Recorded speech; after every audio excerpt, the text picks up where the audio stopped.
ഇടുക്കിയിലെ UDF സ്ഥാനാർത്ഥി Dean കുര്യാക്കോസിനെ അധിക്ഷേപിച്ച CPIM നേതാവ് എം മണി. LDFന്റെ തെരഞ്ഞെടുപ്പ് പ്രചാരണത്തിനിടയിലാണ് അധിക്ഷേപം. മണിയുടെ അധിക്ഷേപം ആദ്യത്തെ അനുഭവമല്ല എന്നും സാംസ്കാരിക നായകരും മാധ്യമപ്രവർത്തകരും മണിക്ക് വിശുദ്ധ പദവി നൽകുകയാണെന്നും ഡീൻ കുര്യാക്കോസ് കുറ്റപ്പെടുത്തി. കഴിഞ്ഞ ദിവസം ഇടുക്കി തൂക്കുപാലത്ത് സംഘടിപ്പിച്ച LDF സ്ഥാനാർത്ഥി ജോയിസ് ജോർജിന്റെ തെരഞ്ഞെടുപ്പ് പ്രചാരണ പരിപാടിയിലാണ് എം മണിയുടെ അധിക്ഷേപ പരാമർശമുണ്ടായത്. അവിടെയൊക്കെ പൂശി ഒരു ഫോട്ടോ വെച്ചിട്ടുണ്ട്. ഇപ്പൊ ജനങ്ങളോടൊപ്പം നിൽക്കാതെ, ജനങ്ങൾക്ക് വേണ്ടി ശബ്ദിക്കാതെ, വർത്താനം പറയാതെ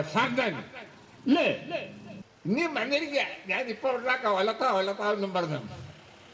നന്നായി ഒലത്തിക്കുള്ളൂ, നന്നാക്കും. ഇപ്പൊ തൊട്ടു പിന്നാലെ മണിക്ക് മറുപടിയുമായി ഡീൻ കുര്യാക്കോസ് എത്തി. തനിക്ക് ആദ്യത്തെ അനുഭവമല്ല, നാടൻ പ്രയോഗമെന്ന് പറഞ്ഞ എം മണിയുടെ ഇത്തരം പരാമർശങ്ങൾ നാട്ടുകാർ കേൾക്കണോ എന്നും ഡീൻ കുര്യാക്കോസ്. അദ്ദേഹം സ്ഥിരമായി എനിക്കെതിരെ ഈ വിധത്തിലുള്ള ഭാഷാ പ്രയോഗങ്ങൾ നടത്താറുള്ളയാളാണ്.